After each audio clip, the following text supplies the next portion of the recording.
Hello, ladies and gentlemen. We are here for the European Road to BlizzCon 2015 and right here on the Experts Desk for the EU Championships for Heroes of the Storm. My name is Strober, and joining me here for the pre-show as we kick off day 2 of the event, but of course our first day here in the O2 Arena is Kendrick Swish and Kalaris.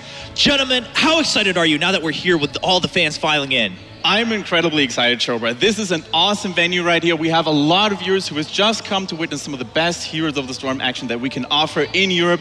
We have great teams, great cast, and great viewers. Yeah, I mean, it's going to be fun. We had a long line. That's kind of why we had to start a little bit later, because people had to file in. We had to make sure everyone grabbed a seat and they were ready to watch these games. Chris, are you excited? I mean, this is a momentous occasion for Europe to have this kind of event for not just Road to BlizzCon, but for Heroes of the Storm specifically. Yeah, in terms of actual stage size itself, I think this is probably the biggest Heroes of the Storm stage that's ever existed to date. So proud to be here. It's pretty big. I can't wait to share it with everyone, of course, as we go on with the show. But for those of you guys who may not be exactly aware, all right, what exactly is Road to BlizzCon? What's going on here for Heroes of the Storm? Let's take a look. Now, what's happening is, of course, the World Championship awaits us at BlizzCon later this year in November. We're going to have teams from all these different regions: Korea, Europe, Americas, China, Taiwan, and today, this weekend, we're here for the European Championships. 2 teams, the top 2 teams, will secure their spots going to BlizzCon. And we already had some of the teams actually solidified for these other regions, don't we? Yeah, definitely. China has already seen E-Star as well as Team YL advance on forwards to BlizzCon. And then obviously we've had America recently conclude with Tempo Storm and Cloud9 being able to go there as well. So who's going to be joining them? Yeah, just a few 2 weeks ago. And then, of course, Korea actually happening right now to find out what that one team will be to secure their spot. But we're here for you, and we've got a great event here. Road to BlizzCon as a whole, we've got 3 different games going on, but Heroes of the Storm here with our big stage. We also have 2 lovely people who will be guiding us throughout the weekend. So ladies and gentlemen, I'd love to introduce to you OJ and Nicira. Thank you very much, Chobra. And what a view we have right here. We are sat in the audience. And Nicira, the game is new to me. Hey, guys. The game is new to me, but you play this game a lot. It's a great game. It's great. Yeah, and look at the crowd, look at the stage. I am so excited.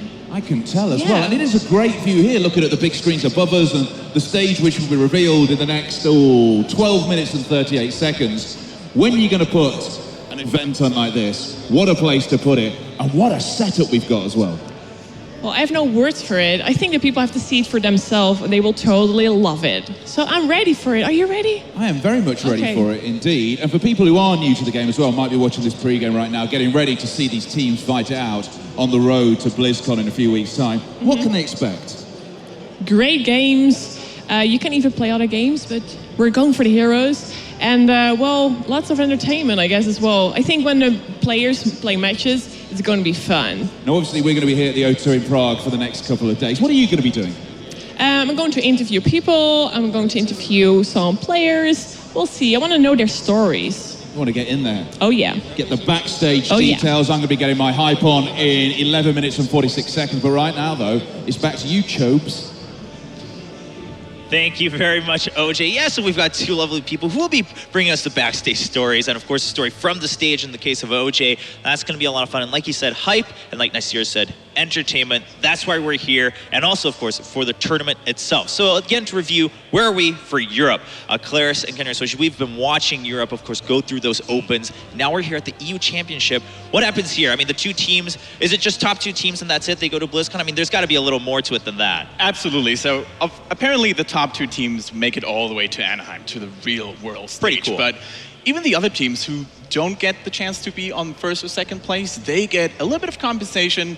And not only that, they also get a lot of experience for future games. I mean, as you see here, it's called the European Championship, James. And to be here, to have made the top 8 in the first year of this game, kind of established as an esport, and the game itself being released this year, it's got to be a special feeling for all of them to say, I took part in the European Championship. I was, ranked 3rd. I was ranked 4th. I was in the top 4 of Europe. That's something you can carry with pride going into the next year. Yeah, it's been the biggest moment of their careers in Heroes of the Storm, at least. A lot of these players have come from other games and tried to kind of compete in those. But Heroes of the Storm here with the Opens that we had throughout the Europe Opens. I mean, if you look at Team Liquid, for example, who only actually even competed in one of them properly in a top 8, just, monstered through and were able to win that without actually dropping a series, which which was the only team to actually accomplish that. And then on the other side, you've got such a wealth of talent in the European scene that it's extremely, extremely competitive. So the top 8 teams, not much disparity between them, despite having some, big hard-hitting favorites. Yeah, and like you said, Kendrick,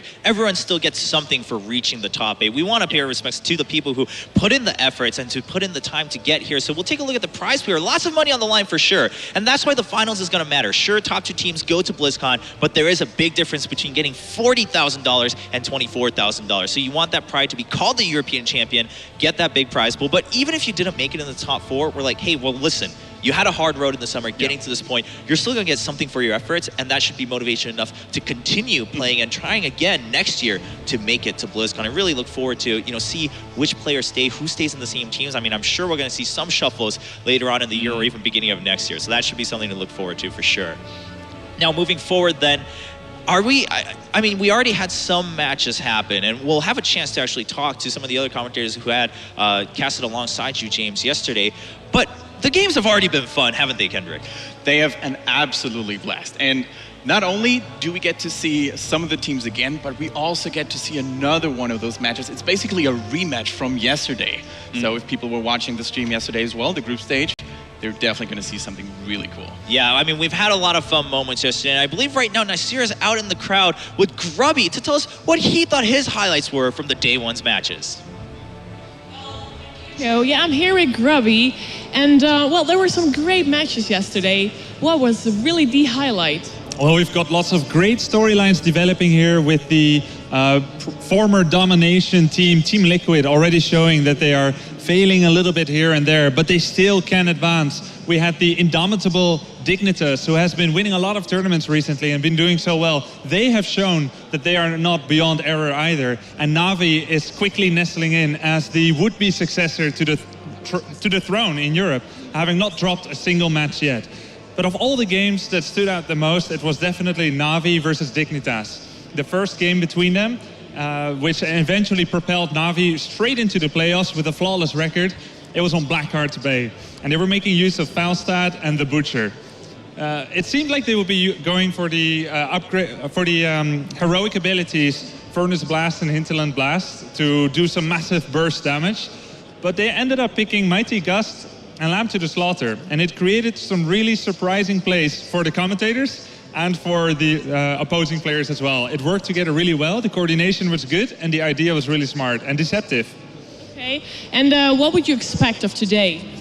I think Na'Vi is going to continue riding the momentum if they can manage not to drop any maps. They are very strong when everything is going well for them, but sometimes when they lose a game, they falter a little bit. So I always think that the team spirit of a team is best when winning, but you'll be truly tested when you're losing. And the team that can actually salvage their team spirit and their mentality in losing moments, they will be the strongest and triumph completely.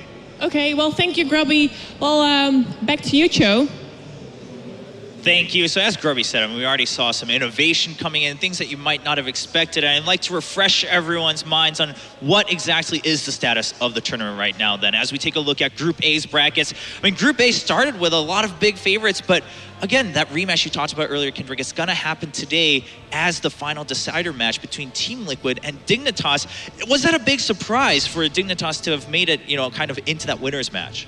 To me personally, not really, because Dignitas, they've shown their stellar performance over and over again. They have young and hungry players who've been playing together for quite a while.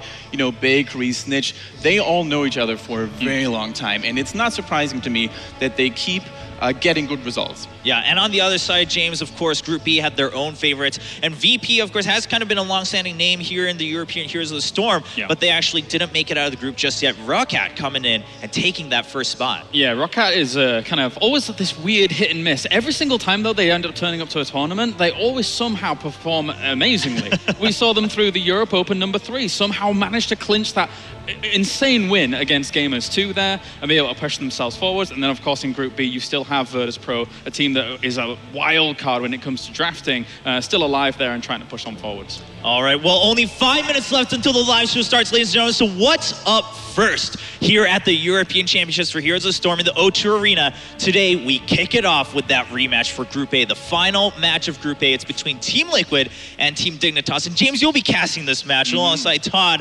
How excited are you to see them go at it again? I mean, these two brands, first of all, great teams to watch just alone. Yeah, they're really, really good. I mean, obviously Team Liquid was the big king of Europe for a long time. Now, so not looking as indestructible as before. And then they're kind of like the old school, whereas Dignitas is kind of the new school, the new age of what's really to come here in Europe. And they're really taking a lot of emphasis and a lot of their strategies from the Korean scene, extracting that and trying to implement it against potentially like older evolution of drafts and builds. Yeah, and then of course we have the Group B decider match coming out afterwards. VP trying to make sure they went to the winners match. They weren't able to secure it, but they're fighting for redemption here. Kendrick, how excited are you for the Group B match too? Virtus Pro has always been one of those teams that is become a fan favorite, not only here in Europe, but also in the NA scene. You know, they guys really know how to show themselves to the public. And they've also actually played a really decent game yesterday. You know, they were a little bit shaky, but not as much as to get knocked out.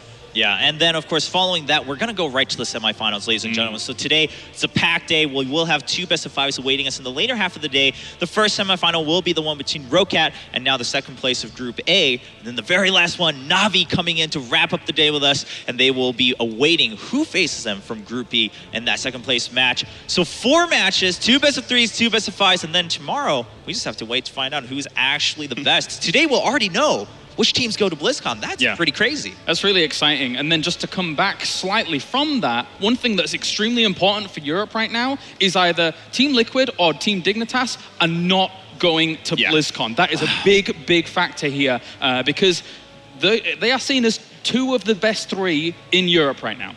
Yeah, it's pretty insane that, to some extent, that speaks to the quality of games we're already seeing in Heroes of the Storm, that they're huge fan favorites. They've been kind of these brands, whether it's by individual players or the brand itself.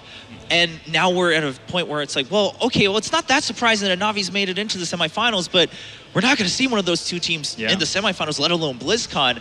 I mean, does that excite you a little bit more? Does that make you a little bit sad, Kendrick? Where do you stand as a fan when you look at that bracket? So personally, as a fan, I think that's not too bad because we get to see what some of the lower ranked, quote unquote, teams are, you know, able to bring to the table in a world stage. And it's going to be interesting, you know, to have that rivalry between Team Liquid and Team Dignitas duked out today and then see another team maybe become a rising star.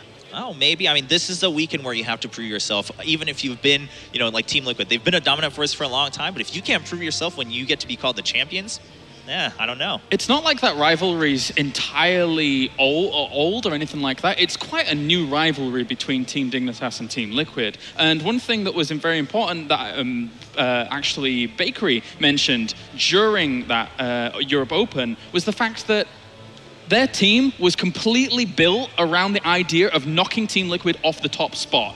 And once again, we get to see them play against each other. It's a dream scenario for people that love this kind of narrative. Yeah, it would be crazy. So ladies and gentlemen, now just 2 minutes away until it starts. All of you guys watching at home and here in the venue, let us know, what are you looking forward to? Who do you want to win? What heroes do you want to see? I mean, that's also part of the fun when you're watching the game. Hashtag RTB, Road to BlizzCon 2015. Let us know at Blizz Heroes for the European Championship for Heroes of the Storm.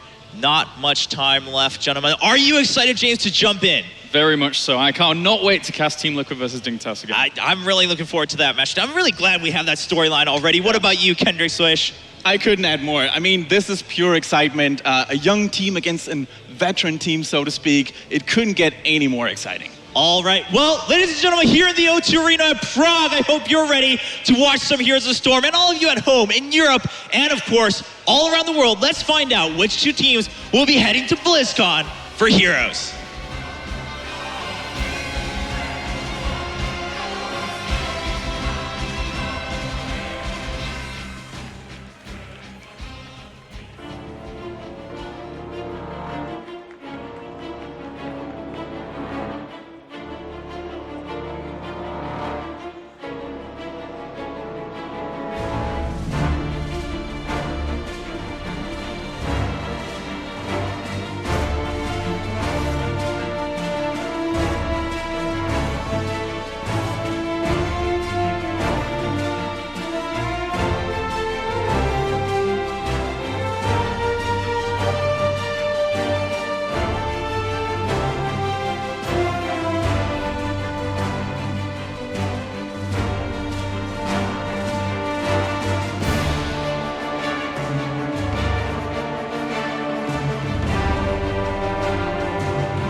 Dignitas is gonna fall! Looking like they're going to advance. They have done it. GG! And Dunk Train phase shifted in. He's also going to fall. Massive amounts of damage. On the top of this, it looks as though they're going to be able to take it down. The remaining shots are going to be able to take this core down. No! Hold on, Logan, 4% left.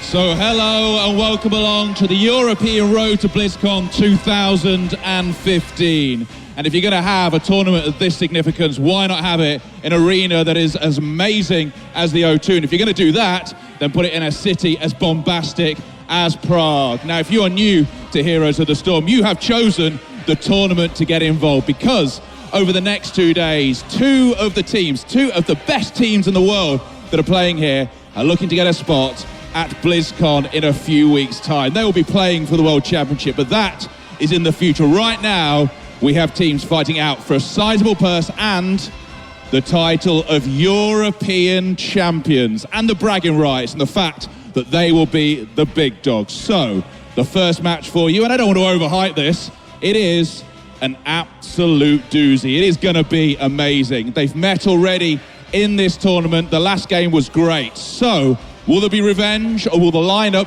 that's been built to beat the other team succeed? Let's meet those teams. Are you ready? Are you ready for this?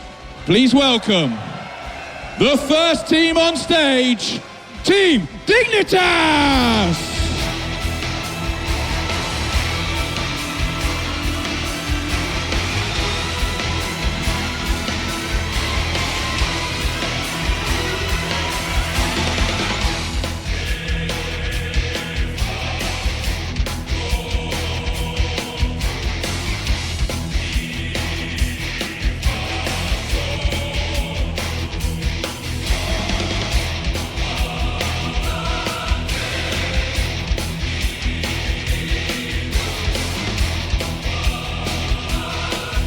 So as they go and take their positions, it takes two teams to make a fight, which means we need their opponents. They were beaten last time, which means revenge is on their minds, and they just told me that backstage. So please welcome the second team, Team Liquid!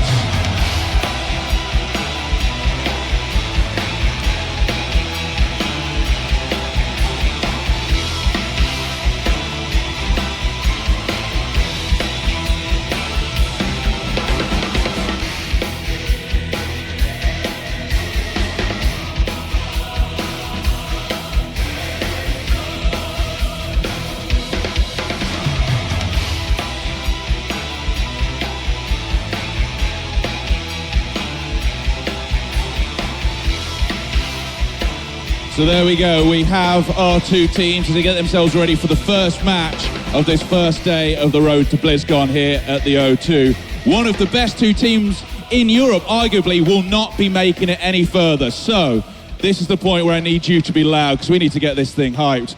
Are you ready? That was all right. I want everyone to hear this. People in the stadium and also people watching on Twitch. Are we ready for a brawl? Jover, it's over to you. Thank you, OJ. We have the stage set, and now we're joined by two extra lovely gentlemen, Grubby and Solid Jake. Welcome to the desk. We're here to break down Team Dignitas versus Team Liquid. I already see that huge smile on your face, Grubby, and you too, Jake. Are you excited for this one? I can't really tell with that smile. I'm very excited about this. I mean, we have the, for months, undisputed champion of the European metagame. We have Team Liquid. Yeah. They were not completely flawless in their victories and their domination, but they always managed to pull through until Dignitas came through, formerly known as BOB question mark, now picked up by one of the most successful teams in the European scene, Dignitas. It's going to be really exciting to see who actually deserves to just make it to top 4. Yeah, I mean, Jake, again, we talked about it during the pre-show. James was on the desk with us, but to have these two teams fighting for elimination and survival already in the group stages, that says a lot about the European scene right now. I mean, it does. I mean, for the longest time, Team Liquid has been the favorites in so many different ways, and they only played in one of the qualifiers, and guess what they got? first place. There so, you go. I mean, that's a statement in itself. They only competed one time. They won the tournament, but Bob, or now Dignitas, they've shown recently they've been very dominant in their own right. I mean, the most recent tournament we had, they got first place themselves. So this is definitely a tense moment for both of these teams. Yeah, exactly. And we had a chance to speak to these teams as they got prepared here on day 2. They already played once. We'd love to hear what Dignitas has to say about their road so far and how they felt about their first day here in the road to BlizzCon.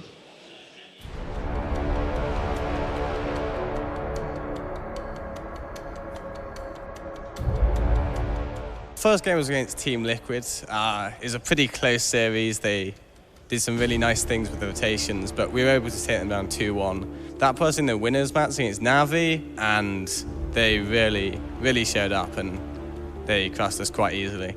So we're definitely looking to get revenge against them, hopefully in the final, which would mean qualification for BlizzCon. To qualify for BlizzCon, we really need to play at least well for our team. We've had really positive results coming into the tournament. As long as we play as expected, we should be able to qualify.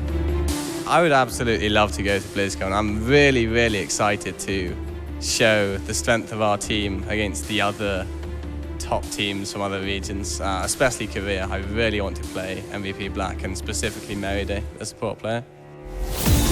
It's actually my first time on stage coming to this event. It's the second time I've left the UK.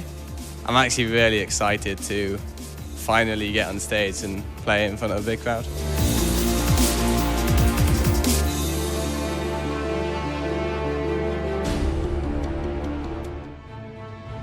There we have it, Team Dignitas, and of course the man that just gave us some words about their team, Bakery. I mean, if you've been following the European scene at all, you've probably heard at least something about Bakery, his story coming in. And for this team, like he said, to have a chance to play on this stage in the O2 Arena in front of this crowd, that means a lot for them. You know, actually, I used to play against Bakery when he was at the very beginning of his career Playing with Pain is Pain. That's a funny name, but to those veterans out there, they probably know what that team was all about. But yeah, he's been a veteran, even though he's of young age, and he really carries his team on the good support. You know, he always plays a good support, and he carries his team on his back. Yeah, and of course, I mean, as we take a look at the roster, because the most recent addition, ADRD, I mean, this team, we were talking about this on our way to the venue, but they're kind of a unique team in Europe where they've all clearly had the skill. No one really disputed that, but they had a hard time kind of finding their place until now as Dignitas. Yeah, they've been in a few different teams already, and now they have found their way each other, first with a very unofficial team name, and just like, let's just try and see if we can play together well. Yeah. And it's working out. And it's a team of very young players, most of them around 19 years old. Yeah. Right. And their drafting captain, so to speak, is 23 years old, most wisdom in life. So it's a very young and excited team, and to make something like BlizzCon here would probably be one of the biggest thing in their gaming career. Period. Yeah, I mean, if you've been watching the games, I think you'd have to agree that it shows, it makes sense. Sometimes we talk about age in esports, and sometimes it doesn't really matter. But when you talk about kind of the youngsters coming in, and there's this one to kind of strut their stuff, you start to see it in their gameplay for sure. Yeah, I mean, everything about the roster, too. I mean, you talk about ADRD being their newest member and kind of the senior in the group. A big thing that he brings to the team is the drafting, like you mentioned, and he is absolutely just a genius when it comes to Heroes of the Storm. Europe has such a diverse meta. He has specific drafts ready for each opponent that they go against, and it really shows in their gameplay. Yeah. Oh, did you want to add something about it? I see that smile. We were having a dinner with this team at Dignitas before, and ADRD went to bed early, presumably to rest his mind so that he could make good drafts the next day. And it was just like, have you guys ever tried to let someone else do the drafting to see if maybe you have some hidden talent at it? Mm-hmm. And it's like, no, every time we tried that, it turned out to be really, really horrible halfway. So we're just going to let the genius do his work. Well, there you go. I mean, especially if you can have that trust within the team, even if half-jokingly, that's a good sign to have. But their opponents, like you said earlier, Grubby, I mean, they were probably the undisputed titans, the undefeated kind of champions of Europe for quite some time. Team Liquid, they're not feeling so hot right now. I'd love to hear how they feel coming into day 2 as they fight for redemption.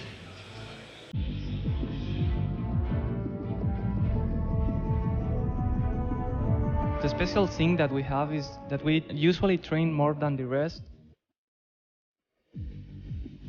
For this tournament, we've been like the last month playing between 8 and 12 hours a day.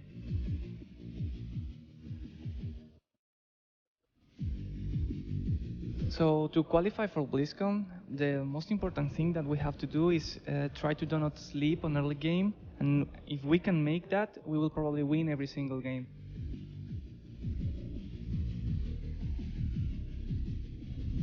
And being of BlizzCon, which is the most big event, the most big tournament, it's like a dream come true. We've been winning pretty much every single tournament. We are one of the favorites to win this Road to BlizzCon Europe. We will have to play Dignitas, and if we win against them, we will probably qualify.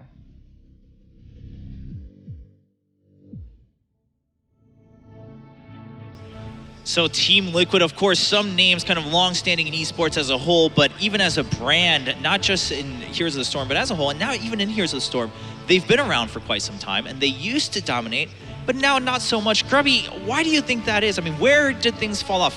Do you think they just got complacent? It's very difficult to actually see exactly what's going on in a team, but we can say that this team has extensive professional gaming experience across 3 different games. Lucifer and Vortex have been on top of their game in Warcraft 3, winning tournaments, in StarCraft 2, and now in Heroes of the Storm. And then you have a sprinkling of new experience in Black Scorp, Falcon, and Grand Paquette. So there's a very healthy mix there, but you don't know exactly what's going on in the middle of the team. And it's almost like you can see that filtering out a little bit, that they don't have that godly status anymore that they had before. Yeah, I mean, it goes even beyond that. Falcon was a WoW pro gamer. I mean, they actually have played just about every single competitive Blizzard game. That's true. And now they're here joined in, well, the conglomeration of just meshing all those games together. But honestly, Liquid, I talked to them last night. They're feeling much more confident. Now that they've seen some of the tricks that Dignitas has up their sleeve, they have a better feel of how to approach the games here today. Yeah, Kendrick, what do you think? Where is Team Liquid right now? So Team Liquid is in a weird spot where people still expect a lot from them, but at the same time, they're feeling not as comfortable as Jake and Robbie already told. But the cool thing about Team Liquid is that they have a huge variety of hero compositions. Yesterday, they played 1 warrior. Normally, they adapt to the meta with 2 warriors, which has come over from Korea. So it's hard to predict them. Yeah, and speaking of metas, of course, we were just watching a little bit of the game from Korea, and it's like, well, the 2 warrior meta, people say it came from Korea, but now it doesn't exist there anymore. We're not seeing that. So, and that's kind of the lovely thing about Heroes too, is that every region is still kind of developing. You can't quite put a pin on it saying one meta is definitely the dominant. It's always finding a counter for itself. Do you think we'll see any more innovation right now in this game, Grubby? Because it is do or die time for these teams. I mean, it's so cool even just to recognize that different regions have different meta games. It's very much like chess, where Russian players play wildly different from American players, and it has been the same in strategical games from Blizzard, like Heroes of the Storm and StarCraft and so on. So Team Liquid is in a phase where they haven't been bandwagoning the recent strategical developments as much, where you go 2 or 3 warriors, and they even have some special tricks like pairing together Abathur with the Lost Vikings, which basically fulfill the same role, but they're actually combining them together, and you can see that their opponents are respecting that and counter-picking against it. So they have had some time to think. Again, they're very experienced players, and even in the tournaments that Team Liquid won months back, they often dropped to the loser bracket before doing so, except when there wasn't one. So having already lost may have given them the wake-up call that they need. Yeah, maybe they just need that kind of fire under their butts where they're like, okay, well, we're about to get eliminated. We really need to play our best. And as we can see, things are already kicking off, so we'll see if either team really brings out something new here. Of course, it's still a best of 3, so you could manage to try to hide some things if you want. Starting off with a KT ban. Now, is there anything you would particularly want to see from Team Liquid, especially, having lost to Team Dignitas yesterday? Well, this is 2 in the Spider Queen, and I mean, immediately you have to think about lane clear. That's why we see the Kael'thas ban, and generally you're going to see a higher prioritization of heroes like Leoric, Johanna. Knight takes pawn, Skeletal Swing, great for the lane clear. And at the same time, the heroes that we talked about, Abathur, Lost Vikings, very common for Team Liquid, not quite as popular here on Tomb. Yeah, yesterday, Team Liquid won this match, also on Tomb of the Spider Queen. They also opened up with a Kael'thas ban, after which, as Jake pointed out, wave clear being very important. Johanna and Leoric were picked up by Team Dignitas, and they have the best wave clear together with Kael'thas. Those 3 And then Team Liquid did something very smart. They started monopolizing all the best assassins, either deleting them, banning them away, or picking them. And that created a problem for Team Dignitas with a bit of an awkward draft. Yeah, and having such a strong assassin from range, which is Raynor at the moment that they picked up, actually sort of, thwarted the plans of Dignitas, who normally go for their Kharazim, making Bakery shine. And Raynor is very good at controlling his damage. So when Divine Palm goes off, he can actually just stop his DPS and prevent it from going actually off. So we see a similar plan here by Team Liquid. They are banning an assassin, taking another assassin, the two best mages in the game, and Team Dignitas is once again prioritizing warriors with Johanna. Yeah, I mean, that's not too surprising, right? Even if it didn't work out for them, I mean, you guys talked about right away, the first thing that comes up, if it's Suna Spider Queen, is that wave clear. You can't really give that up just because you lost with it once. That doesn't mean it's a bad pick when it comes to Johanna. And they also were happy with their draft, Dignitas. Even though as a commentator I thought it was weird, they were still pleased with it. And they said that they lost because Team Liquid surprised them with the rotations. Okay. So they're going to try and prepare for that. The So Zeratul pick now, very strong.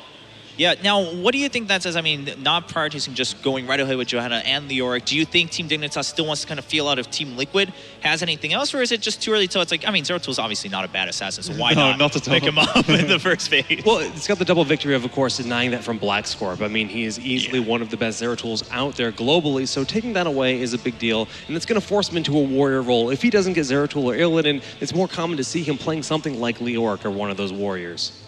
All right, well, Team Liquid now awaiting their chance going forward. And, we'll see if they really stick with that idea. So far, no need to really counter. And they're still going to go with the Raynor, but they take away the Leoric. So they want to kind of balance things out this time, it seems. Yeah, absolutely. Leoric, very strong into the Spider Queen, as all warriors that can rely on those regeneration globe talents like Regeneration Master. It's a really good thing to have, especially if you plan on rotating around very early on. The distances on Tomb of the Spider Queen are very short, so this is a very legit strategy, and we see Raynor highlighted right now. And as we said yesterday, Raynor definitely a dominating factor in Team Liquid's plans. Yeah, because he also has Seasoned Marksman, he can stack up bonus damage permanently for every minion that dies nearby him. So he can do that rotation in the middle as well and be one of the best assassins on Tomb of the Spider Queen. And what they've been doing is they've been getting Executioner at level 16, pairing that with Jaina. He has Seasoned Marksman, Giant Killer. He just shreds through those warriors like they're nothing. Yeah, I mean, that sounds like it's going to be a solid combination for them. So then what do you do? I mean, Raynor has risen to the top as an assassin in general in Heroes of the Storm right now. So Dignitas, I mean, what are the options here to try to counteract that, especially now that you see that combination between Jaina and Raynor? Well, the thing that you know for sure, since Team Liquid already picked up double assassin, Raynor and Jaina, one thing that Raynor cannot do is be part of a 3-man assassination squad, the 3 assassins. So you know that Team Liquid is going to have to pick up a support and another warrior. So that can be on Dignitas' mind, both with their ban right now as well as with their future picks. So they can try to take the best support that would fit the comp. Yeah, having just taken out that Arthas, trying to limit that Warriors scenario for Team Liquid. So we'll see who they turn to. As you mentioned, of course, supports still haven't really been prioritized by either team. There's still the whole pool left, and they're taking away the Muradin too. Yeah, they're taking away the Muradin, and they actually got banned Zagara against them. So it's really interesting to see Team Dignitas actually lost with the Zagara yesterday on Tomb of the Spider Queen. So it's a really interesting ban to take that away from the enemy, even though it didn't really do well with your own team yesterday. Well, you can never forget just about the power of creep spread, right? The vision that is granted. This battleground is all about rotations for a lot of teams, and there's still a chance they're going to approach it that way. Now, the Arthas being banned out by Dig, maybe a little bit less likely because he's just so great for roaming in the early game, but still, I do love the Zagara ban regardless. Yeah, of course. I mean, we've talked about this prior to the broadcast starting, but just the importance of that crease. But you kind of forget about it if you haven't played Zagara a lot or if you haven't played Zerg and StarCraft a lot. But that is a huge asset. And now we see the full plan from Team Liquid. They do pick up, I mean, Malfurion being left open, of course, no supports touched just yet. And then Tyrael still left as a warrior. How do you feel about it? Do you think Team Liquid had to kind of adjust there with Tyrael being their warrior pick? Yeah, you saw Team Dignitas' plan is to remove the warriors that had the most consistent CC. Right. Crowd control, the reverberation from Muradin and Arthas' Frozen Tempest. So they basically have the choice between 2 heroes, Tyrael and Anubarak. They both have a pretty good engage. Tyrael also helps to keep alive the backline with its righteousness, the shield, and that's something Anubarak cannot do. And with Raynor and Jaina, you have all the damage you need. You just need to keep those 2 alive. And that's also going to be Malfurion's job. So Team Liquid would like to play slower and drawn out fights so that they can keep themselves alive and put out that consistent damage. Yeah, they have a lot of sustainability. They have sustained damage coming from the Rainer. They have sustained healing coming from the Malfurion. And we've seen that combo work particularly well yesterday when they won on Tomb of the Spider Queen. Yeah, and then Karazim being picked up to round out for Dignitas. What's Karazim's role here? I mean, Karazim's still kind of up in the air across the board. Like, people are like, well, I like Karazim, but do I really play him kind of fully as a healer? Obviously, he can do a lot of damage too. Where do you see him fitting in this one? I feel like Karazim has somewhat replaced the role of Rhaegar in the sense that he can save a high impact damage situation on one of his heroes with Divine Palm. And he has very good area of effect healing. Better than most people thought when he initially came out. So I never doubted it. Since the opponent has a lot of sustained damage, Karazim is an excellent choice. The alternative would have been Malf, but he was already taken. Right.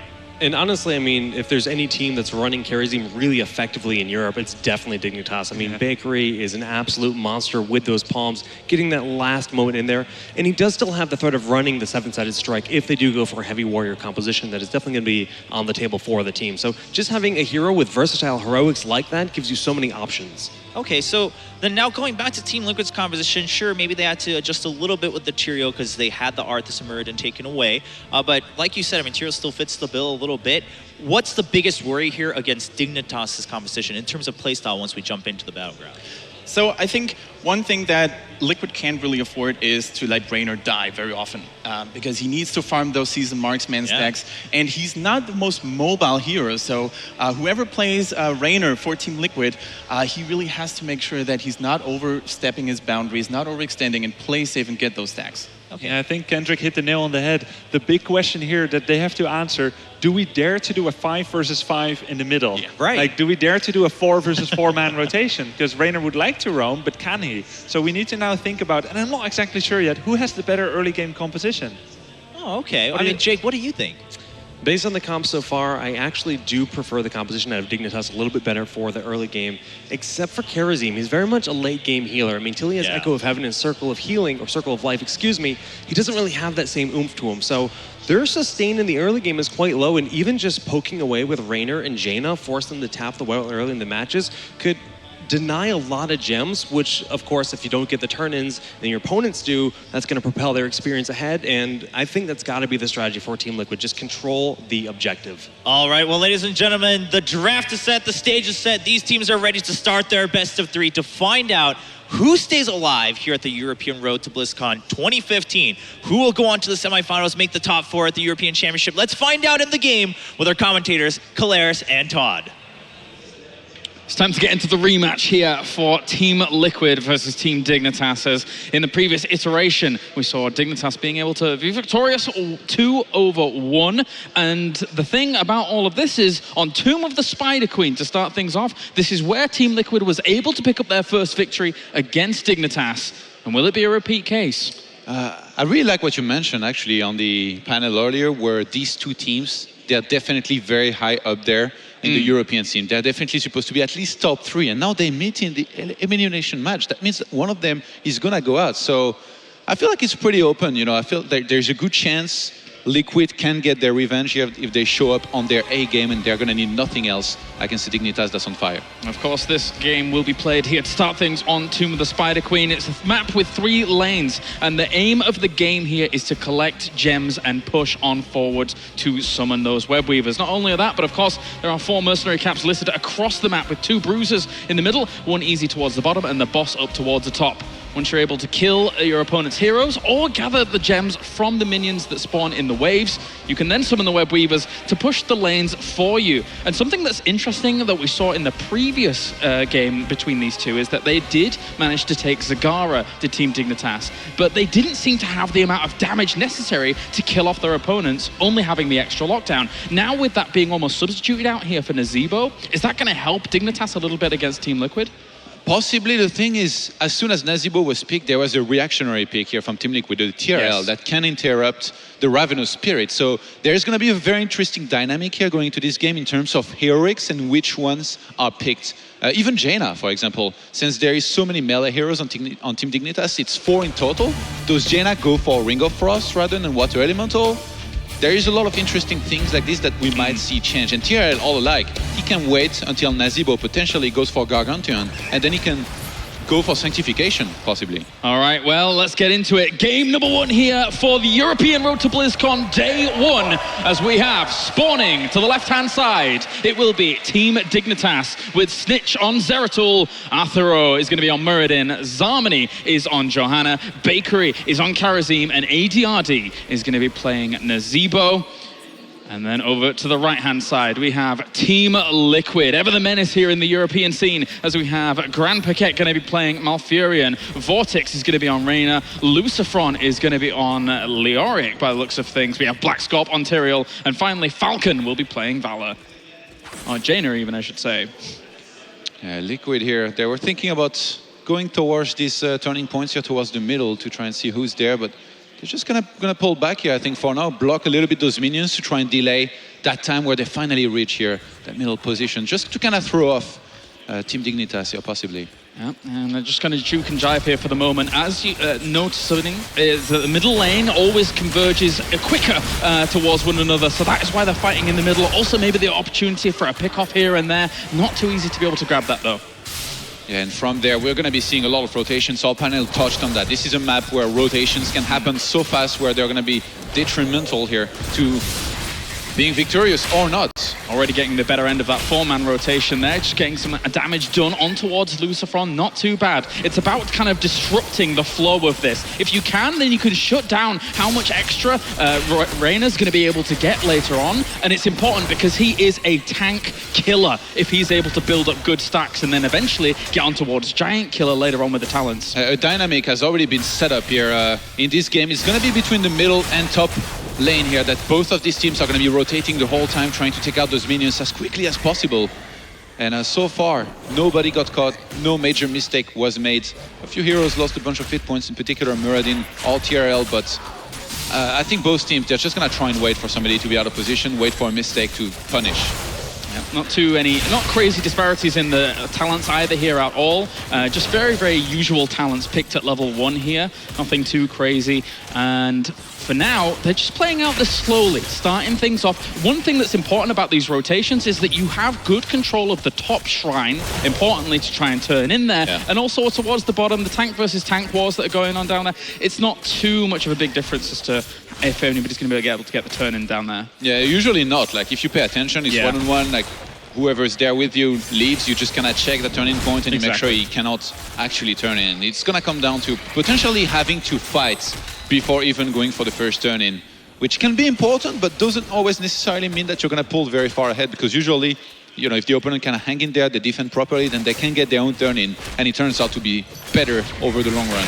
A little bit of experience advantage slightly there, but it all evens out at the moment because nobody's really lost anything at all. But it's all about these fights. With Leoric being able to Wraith Walk out of these tricky situations, though, he was quite low and has to be careful because he's the one they've stacked all the gems upon. You stack them up on your warriors, you make it harder to kill off that kind of opponent. But in the end, if he is there and he doesn't Wraith Walk out in time, dropping those gems can be disastrous. Yeah, especially, I mean, it would have to be a 3-on-4 after that. You can say, sure, somebody else can pick it up, but then they'd be exposed to getting sniped as well. So ADRD actually overstepped here a little bit. And the root lands onto ADRD. They're trying to get him off, but he actually gets knocked away by the shot there from Vortex. And Tyrael's going to end up going down in price of that. So a good pickup there for them. I think that the shot from Vortex, it does some damage, but it knocked him out of range of everybody else. Yeah, Athero Angel rotated very nicely as well from the bottom lane.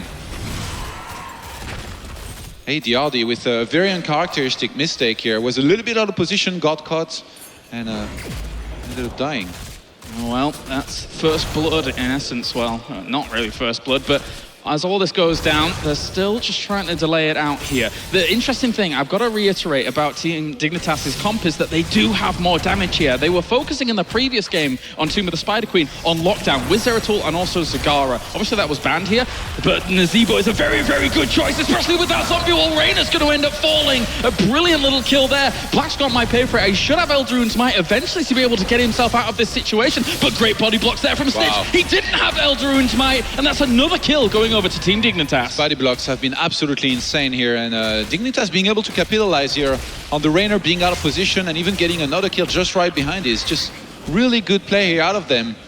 The panel did touch on how there seem to be a better rotation potential here from Dignitas and more damage, and it's really proven to be true here so far. Definitely, definitely. I mean, even the zombie wall there, just being able to catch someone like Reyna. Reyna doesn't have many ways out of that zombie wall at all. He has to start killing those minions, his team to help on out, but Lucifron and Vortex also taking quite a lot of damage there. They're going to have to move on away for now. Lucifron will manage to escape out, but they're always on the back foot. They have no control of this middle ground, with the Web Weavers now just ending here for Team Dignitas. So much action actually already here. We are here at 4 kills at minute 5 here almost. Both teams doing a lot of rotations, doing what they have to, but in the end, so far, Dignitas really getting the better end of things, and now they're going to transform here these Web Weavers into an even bigger experience lead here. Good stun on towards Lucifron, and Leoric will end up falling. The Condemn seals his fate there from Johanna, and now even just trying to clean up all of these waves, but they always set their attention on middle lane. If they can bring down that wall harder, it means that the 2 turning points towards the middle, they don't have a good fallback point to Team Liquid. And Leoric lost quite a few gems, by the way, by dying there. He was secluded away from whoever was there here in the middle. I think it was Malfurion as well, who couldn't pick those up. So Liquid, if they start losing some very potent gems, don't end up getting their own turn in here after Dignitas got theirs, they're going to be in even more trouble. Just putting on pressure now. Every single tower they get pushes them closer and closer towards level 10, which is exactly what Team Dignitas wants to do at this point. Flank in here from Team Liquid, not going to be successful. They know exactly when to back off. They don't have any lockdown here, Team Liquid, for now. They don't have any proper stunts here. Unless they can root somebody, they're going to be struggling here to win those fights. And it looks like Dignitas, they're ready to go for a fight here with 1 level lead here that they have in this game. And even later on, I mean, if they do end up going for Bullseye for level 16 for Reyna, it's still not exactly the most amazing effective lockdown. Black Scott will get himself a good turn in though. He's going to rejoin the fight, but Malfurion goes down, and it's very difficult for Team Liquid once they've lost their support member to continue on with those fights against a team with a support. Yeah, again, the body block was perfect. Yeah, really cool to see Frost Armor, I think, on Jaina against Zeratul. It's one of the standard. Now the heroics are going to come into play here from Team Dignitas. And with those lining up now, we have Avatar, Ravenous Spirit. It's going to be Blessed Shield, Palm, Divine Palm, and Void Prism here for Team Dignitas. And they're going to be able to really exploit this now. Without Team Liquid having level 10 in this situation, it's very difficult with the power of those heroics behind Team Dignitas for Team Liquid to ever take a fight. Ravenous Spirit against Ethereal, that's really interesting. I mean, it's gonna have to be Judgment here, no matter what, from Team Liquid, to try and interrupt that Ravenous Spirit that can do oh so much damage here. Dignitas, they're ready to try and go for another turn-in of their own here, it seems like, before Liquid can even get there first. And you can already see Team Liquid going for a bit more of a defensive mindset with their warriors. Leoric going for Hardened Bones and Lingering Apparition. Sometimes we see the move over to Ghastly Reach here for a lot of Leorics, but this means that Leoric is almost never gonna die as long as Lucifron is really on top of his Wraith Walk. Yeah, but remember, there is quite a bit of lockdown. Like if he's out of position just for 1 second, we've seen him die earlier. He's gonna have to be careful here, no matter what. A huge mistake that a lot of Leorics do is that they think they can't die. Yeah. Kind of like Johanna at times. This draft, though, is really working out well for Dignitas here. As level 10's now hit for Liquid, it's going to be March of the Black King, it's going to be Hyperion, Tranquility. Sanctification has been taken, as well as Ring of Frost. That means there's not going to be a great interrupt here for Nazebo once Ravenous Spirit goes down. They are taking this engagement still. The Web Weavers pushing on towards this fort. Well, I guess technically, if they're invulnerable, then they don't have to fear... I guess so, yeah. that Ravenous Spirit nearly all that much. Bakery taking quite a bit of damage. See how they're going to do with this. You're right, Bakery towards the back, a little bit locked down there for a moment, but they got themselves the fort. They might just back off from that. There's the Ring of Frost. It only catches Nazebo down towards the back here. There's the Void Prism, locking away 2 of them at the moment. ADRD still just moving away for a moment. And during all of that, he did have his Ravenous Spirit interrupted, so it's not easy for them to continue on. Yeah, Sanctification did a lot here in the start. Liquid, they weren't taking any damage. And in the end, Dignitas able to disengage. Liquid really lacks lockdown. Dignitas, they can just walk away from these fights as soon as they start going badly. And this is what has happened here every single time. That's what Dignitas, they're on 5 kills against 1, not just because of those early on rotations. I mean, in theory, if you save Ring of Frost for a Nazebo, you're always going to be able to stop it. And Leoric's going to fall, despite having a very, very defensive build. And he's dropped a lot of gems there as well. And with nobody to help him out or aid it, those are gone. That's a massive loss here for Liquid, but they're trying to sneak in a little turn in here of their own at the top position. And it looks like Dignitas doesn't seem to mind letting that happen. I mean, they're about to have level 13 here to be one talent up for quite a while, so they're just going to go for their bruisers and then I guess defend against those web weavers. Yeah, and with that turn in, at least they've got that as a consolation prize. But one thing's for sure, in the first game that these guys had on this map yesterday, Team Liquid was in a much better state. But they did have a slightly different composition. They had more lockdown, like you're mentioning, is currently a bit of a problem for them here. So they're still going to have to try and iron out this less lockdown composition. It seems like they want to try and take the fight in a very sustained style, you know, where you just kind of stand there, you fight, and then you don't really die, and then eventually your opponents run out of steam and then you kill them. But Dignitas, they can just disengage, like I said. It's going to take something very special, I feel, for Team Liquid to really turn this around and finally win a fight. Right, and we're going to see a stun come in again against Lucifron. Not really much that Arthuro can do following that up against Lucifron up there, though, as the Web Weaver towards the bottom is the last one that's going to need to be cleaned up. And once they've done that, I mean, they're already a talent ahead at the moment here with Thunderstrike, Toads of Hugeness, Burning Rage, Relentless, and Wormhole. So no crazy choices here coming out from Team Dignitas at the moment, but it does give them a clear advantage with that level lead. Snitch is one of the only Zera tools that actually plays with this build here, with Regen Master and First Aid as well. Right now, Liquid, there's nothing they can do here about these bruisers being stolen because they are one talent down once again, and they're about to be 2 levels down here as well. You're right, the Zeratul build's a very kind of Korean-esque sustained kind of build that we're seeing there. Just the First Aid over something like follow-through. Yeah, of course, it does take away some of the damage, but if you're all the more survivable in those fights, it is a fantastic little tool to eventually out-sustain your opponents. Basically, by doing that, you allow Karazim to focus on everybody else in terms of healing. Yeah. And not really to have to save you here as the Zeratul. Yeah, and especially since Zeratul's always going to be our edge of fight, not exactly near Karazim, who needs to be near people to actually keep them healed up. Look how comfortable here Dignitas are feeling. Being one talent up and 2 levels as well, they know that they can just go for the boss and that if Liquid comes, they can just fight them and kill them. And in this case, it's going to be a very safe boss here, secured for them. Joanna did a good job of selling an alternate story there, really, in the mid lane, which was that they weren't even up there. But, I mean, at the same time, Team Liquid has to have known that that was the case. They're going to get a turn in for it, though. They're prioritizing the map objective over a boss, which will help them clean up the boss up towards the top. Yeah, Liquid, it looks like they finally might be able to reach here level 13. Black Scorp's getting chased down. Can they get him? Oh, there's the blast shield. They're going to be able to blow him up very, very quickly there. He was trailing way too far behind. And that is another kill going over to Dignitas. 7-1 in favor of them at the moment. This is a complete turnaround from where it was in our previous series in these two teams. Putting in some serious work here. Remember, the loser of this match here is eliminated. The winner moves on to the semi-finals to face Roccat in a best-of-5. It's also for the qualification to BlizzCon. It's also so important to note that both of these teams feel so comfortable on this map. Every single time I talk to them, they say, yeah, team of the Spider Queen, yeah, we think we're one of the best in Europe on this map.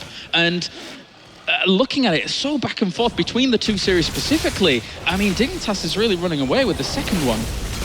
So far, they are doing fantastic, but now Liquid being on the same talent, they're going to go for an engagement. That zombie wall really slowing down Falcon and Vortex towards the back line. Arthuro was quite low. If they'd have been able to get through, maybe they could have blown him up. But there's the Ring of Frost. They actually get Murd in there. The Eldrunes might forward. Sanctification was used for a moment to try and soak up some of the damage, and they do blow Murden up. Oh, Aethero Angel falling in the end. Looked like he was going to be maybe able to be saved in the end. ADRD so close to going down, but Snitch swings in from the left-hand side. Joanna's going to end up dying off over at the back. So Dignitas has to sacrifice a few of their members off. Even though they had a potential good disengage, it went completely awry. It looked like Vortex might have overextended here for a second, and that Dignitas, they were going to turn around to try and get a good snipe on him. But in the end, Liquids, finally, they win the fight. They kind of close the gap a little bit in experience, but they're still not even level 15 against Dignitas that now get their level 16. They're very patient at Team Liquid with their Ring of Frost in particular. They're using it to either guarantee a kill on towards the Muradin, which really slowed him down, or, you know, try and actually stall out the Nezebo there. So very cool stuff to see Team Liquid, and they're one of the only teams that really prioritizes Ring of Frost over the Water Elemental in the European scene right now. I think it's a brilliant choice, to be honest. Against 4 melee heroes, if you can catch 3 or 4, it's just fantastic of a fight that's going to be happening here for you. Especially since you know the fight is always going to be clumped up because they chose Karazim as a healer overall. in essence, Team Dignitas want the fight to be clumped up, but when Ring of Frost is a threat, it can get scary. It needs to be close to heal, just like Brightwing, you know? Yeah. Just blink heals and then you die with whoever got caught.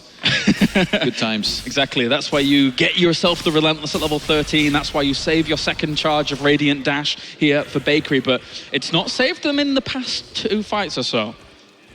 Yeah, Liquids, they just need to soak here that level 16 safely, and then they're just going to be one single level down and on equal talents with Dignitas. Then they're going to have an even better chance to potentially win a fight. They're closing the gap. Such a smart talent as well at level 16 here by Johanna to take imposing presence going up against a Reyna who has Giant Killer. If you can slow down his auto attacks that are going to be doing big damage, then you can, you know, hold the line at the front, which is so important for Johanna to do against this composition. Yeah, it definitely will come in handy if she ends up being the one that gets attacked. Black Scorp needs to be careful. The last time he was down there and the entire team from Dignitas was there, he got sniped very quickly. But now his team is there to actually help him. And Lucifron taking some damage towards the front. He will be able to Wraith Walk on out of there, as he's taken also Unyielding Despair at level 16 with the Crushing Hope. So it's a tank buster composition that we're seeing here at the moment for Team Liquid. Those Web Weavers will do a lot of damage. I think Dignitas, they don't necessarily want to go for a fight here, but if they get a good opportunity to go for a good one, surely they will go for it. But with those Web Weavers pushing in, Zarmany moved quite far forwards there for the Condemn on everybody. Tranquility's already been popped. There's the Divine Storm on towards Zarmany. He will be kept alive, but the follow-up there from the Ring of Frost is able to lock down quite a few. A good counter, though, with that Void Prism to be able to lock them out. Here comes the Ravenous Spirit as well. They know they have no extra follow-up to be able to deny that. Tyrael's down, so they don't have Sanctification to be able to soak up the damage as Dignitas here push on forwards on towards the cause, and the Web Weavers are doing massive damage elsewhere. This is what I was talking about. Dignitas just sat there. They were waiting for Team Liquid to move out. Team Liquid made this mistake. They lost patience, and in the end, it's just a great fight and engagement here from Dignitas, and they win that fight with flying colors. They might just end it here. Yeah, this looks like it could be core here for Team Dignitas. Lucifron is the only last hope that they have to try and slow this down, but he's even. The last hope could have been the March of the Black King, but it's nowhere near. That is going to be GG. Dignitas is going to take game number 1 here in this best of 3.